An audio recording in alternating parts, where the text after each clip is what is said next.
All right, hi guys. So I'm gonna make a quick video on one of the topics that we're covering this week about the circle equation. This is probably about day 2 or 3, depending on your pacing. And it's how to actually take an equation that looks like this, and make it look like a circle equation and be able to identify the center, the radius, and then to graph it as well. So let's do a quick refresher of what that circle equation looks like. So back to what my original thing was, here is our circle equation. This is what we call like the standard form or the general form of the standard of the circle equation. You'll notice a couple different things here.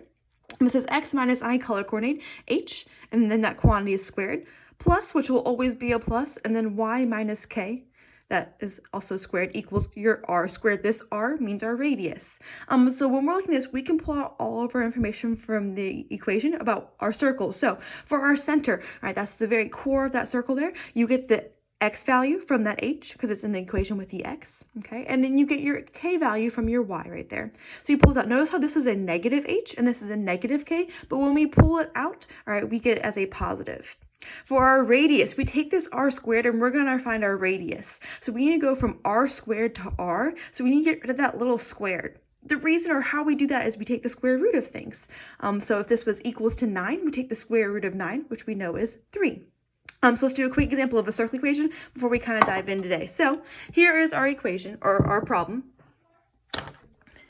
All right, we have x minus 3 squared plus y plus 6 squared equals 49. So we're going to do the center first. Now we know we get our center, all right, from our two parentheses. You're going to get your x value from this one and your y value from this one. Now what we have to do here is we have to change the sign. So if this is x minus 3, our center is actually going to be at positive 3.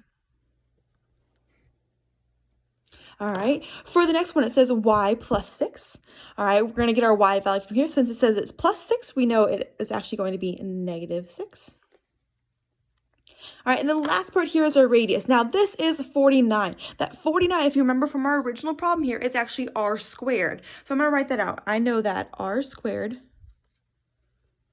equals 49. Remember, I said we have to go from r squared to r. So how we do is we take the square root. So I would take the square root of both sides. All right, the square root of r squared is just r, and the square root of 49 is 7. So I have a center at 3, negative 6, and my radius is going to be 7. So what we're going to do is we're going to do the same type of problem. Now, the only issue here is look at these two different problems here. This one looks nice and pretty because it's in our parentheses, it's squared, we can just pull out the information right away. The issue over here is I don't see any parentheses, all right? It's all kind of jumbled together, and if you notice here, I have one x and one y. Over here, I have multiple terms with x's and y's, so we're going to do a little bit more math here, and a little bit more to get us going. So we're going to do this one together as a class. So what I do first here is I'm going to kind of color coordinate. So you haven't noticed before, my x values are always in blue. Okay, my y values are always in red. All right, so I'm going to kind of be switching back and forth between this quite a bit. You don't have to color coordinate it, but it does kind of help me organize it. So what I do first here is I'm going to group everything that is like terms. My like terms are going to be my x's and my y's. So what I'm going to do is I'm going to put all my x's next to each other and all my y's. Anything that doesn't have an x or a y, I'm going to move to the other side of the equation because I want everything that doesn't have something like an x or y to be kind of removed and kind of distance. So I'm going to do that first. I'm going to say I've got x squared is an x term plus 10x is an x term. Okay, so I had x squared and 10x. I don't think there's any other x's there. I'm going to say plus. I'm going to collect all of my y's and put them together. So I've got y squared and 8y. All right, and the only thing I haven't talked about is this 32. It doesn't have an x and it doesn't have a y. So what I'm going to do is I'm going to move him over there. So if I move this over, if it is plus 32, how do I get it over? I would subtract. So this would become a negative 32 over here. Now what we're going to do is an Algebra 1 topic. It's called completing the square. You did this topic hopefully before you got to this point in the ALEKS lessons. Your whole point is you're going to go from these two terms. You're going to add a value here. So we're going to add a third value that kind of go with these x's. That when we do it, it makes a nice pretty parenthesis, aka completing the square. So what I'm going to do is I'm going to kind of set it up. I kind of make like a skeleton because it helps me organize it. So I'm going to rewrite this x squared plus 10x. Now, in the ALEKS program, it does say plus and it has a little box. So I'm going to put a little box there. I'm going to add something to that. I'm going to do the same thing for my y's. So y squared plus 8y plus blank. And then we're going to say equals. We've got that negative 32 still over there. Now here's the issue. If you notice, see how we added these lines into there? They weren't originally in our equations. That means we added something brand new. Whenever you add something new to equation, you need to be fair. You need to add it to both sides. So what I'm going to do is I'm going to add this box to this side as well. And add this one to this side. So now it's even. All right, so now I have the same amount of things on both sides. All right, I have to represent those. So whatever I put here, I'm also going to add over here to keep it fair. All right, now we're actually going to start the whole completing the square thing. Now, how to complete the square on the system does tell you you take your b value divided by 2. That's a whole lot of stuff. Why I look at is I look at the one number they gave us, 10x. So I'm going to take that 10. I'm going to divide it by 2. So 10 divided by 2. 10 divided by 2 is 5. I'm going to circle that. We're going to come back to that number eventually. Once you have that number, you're going to take that number, you're going to square it. All right, so I'm going to say 5 squared, and 5 squared is 25. And that's the value I'm going to add in to complete the square. So plus 25. Now here's the catch. If I add it over here, where else do I need to add it to be fair? Yeah, over here to this side. Okay, because you have to be fair. You can't just add one value to one side and it be an equal equation still. Now we're going to do the same concept, but for our y values. All right, so my y value, we have 8 here. So we're going to do 8 divided by 2, and I get 4. I'm going to circle that number because I'm going to come back to that in a little bit. I'm going to take 4, and I'm going to square it. 4 squared is 16. I'm going to add it to my spot here. Now here's the issue, right? If I add it here, I also have to add it to the other side. So now I have it over here as well. Perfect. So that's the part of completing the square. Now we're not fully done yet because if I look at this really long equation, that really long equation looks nothing like our nice cute equation over here. So what we have to do is we have to take these 3 terms and we have to smush them down into one parenthesis. All right. So what I'll do is I'm going to make my parenthesis here. It's going to be x something squared. Now remember, I told you we get a number and we're going to circle it and come back to it. That number up here was 5. Because if I think about this, 5 times 5 is 25. And if I add 5 plus 5, I get 10, which would be me factoring it. So it's going to be plus 5.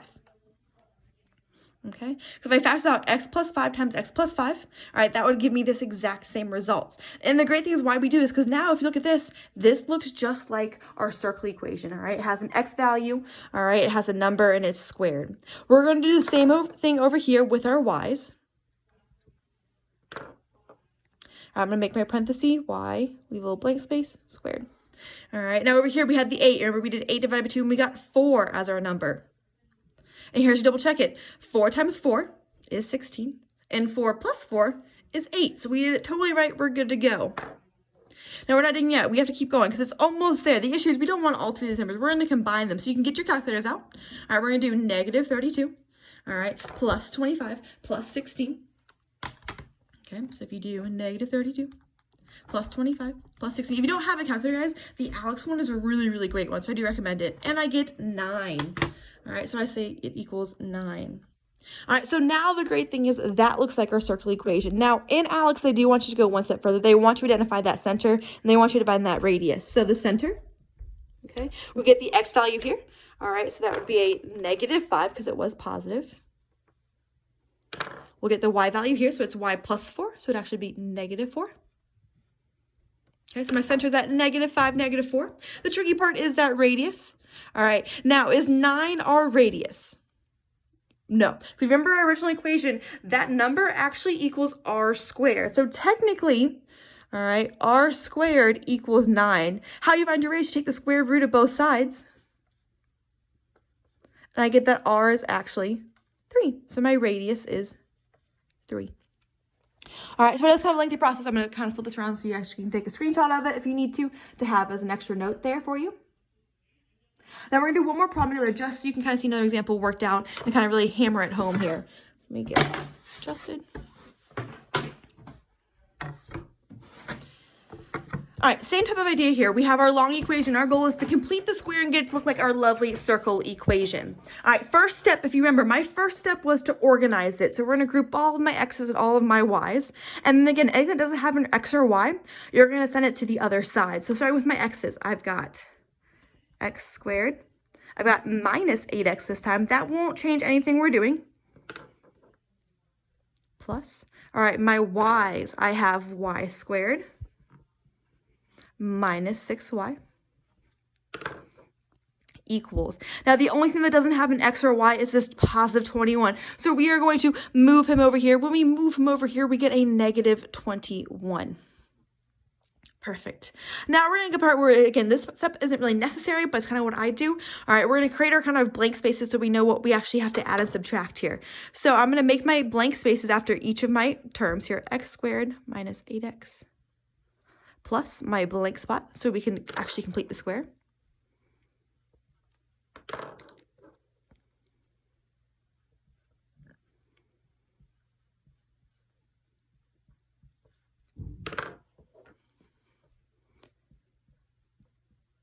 Now here's the issue. If we add something to this side, what else do we have to do?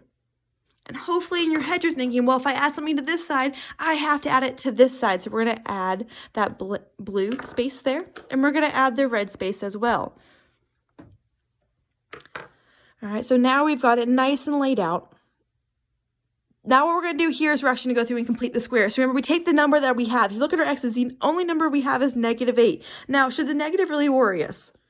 No, not really. All right, so I'm going to take this. Negative 8. And do you remember what we divided by? We divided by 2. Okay. Negative 8 divided by 2 is negative 4. And I want you to circle this because we're going to come back to this number. It's going to be important in a little bit. Then we're going to do negative 4 squared. We're going to think, well, what's negative 4 times negative 4? That would give me positive 16. So I add the 16 there. Now here's the catch. Is that the only place I add the 16 to? I'm hoping you're saying no, because I'm going to run over here and put it to this blue space as well, because you have to be fair. For it to be an equal equation, they have to have the same amount of things on both sides. If you add something here, you have to add it over here. We're going to repeat this process for the negative 6. So I have negative 6 divided by 2, and I get negative 3. I'm going to circle that marks. We're going to come back to it in a little bit. Negative 3 squared. So I'm going to think to myself, negative 3 times negative 3 gives me a positive 9. All right, if I add it here, I also have to add it over here as well. Now you're noticing here, one mistake that people may make right here, when we do negative 3 squared, if on your calculator, if you're using a calculator to do this math, all right, I'm going to show you something really, really important here. If I just type in negative 3 and I push the square button, I get negative 9. But I told you that negative 3 squared was actually positive 9. So there's an issue here. The issue here is we're not using parentheses. All right, so you could type it this way. You can either do negative 3 squared into your calculator, see those parentheses, and you get the right answer of 9. Or you can just do negative 3 times negative 3. Your calculator just isn't as smart as you guys. It's saying to do 9 squared here first, or 3 squared, and then add that negative here. So whatever you do, whenever you do a problem like this, you'll always be adding a positive number. If you ever get a negative number, something went wrong. So just text me or message me on Schoology, and I'll gladly help you figure that out. Now here, we have this really long circle equation. That's not what we want. Again, our goal is to make it look pretty like that. So now we're going to go through and actually make our parentheses. All right, so I have my parentheses. I'm going to have my x squared. All right, to put this number here, we're going to use the number we circled before. Now remember, our number we circled here was a negative 4. So we type in negative 4. All right. All right, up next, do the same thing for the y's. So I'm going to make my y's. All right, here I did negative 6 divided by 2, which was my negative 3. All right, and finally, we've got negative 21 plus 16 plus 9. So if I add that up, I'm going to get positive 4. Now, that looks like a nice circle equation here. From here, we could easily pull out our center and our radius. Our center, all right, we're going to use the x minus 4 and the y minus 3. Now, remember, with these numbers, we changed the sign, so my center should be at positive 4, positive 3. And my radius, all right, my radius is not 4. Remember, this number over here actually equals your radius squared. So you're going to take this 4, you're going to take the square root of it. The square root of 4 is 2. All right, and in this system, we're going to make sure that all of your radiuses are nice, perfect numbers. All right, it's really hard to graph like a circle that has a decimal of like 1.5. You don't want to do that. All right, so I'll always make sure these are nice, pretty numbers for you guys, so they're perfect squares. All right, well, hopefully this helps you out. Again, I'll be having office hours tomorrow if you want to come stop by on Wednesday as well as Friday. Great job, guys. Miss you all. See ya.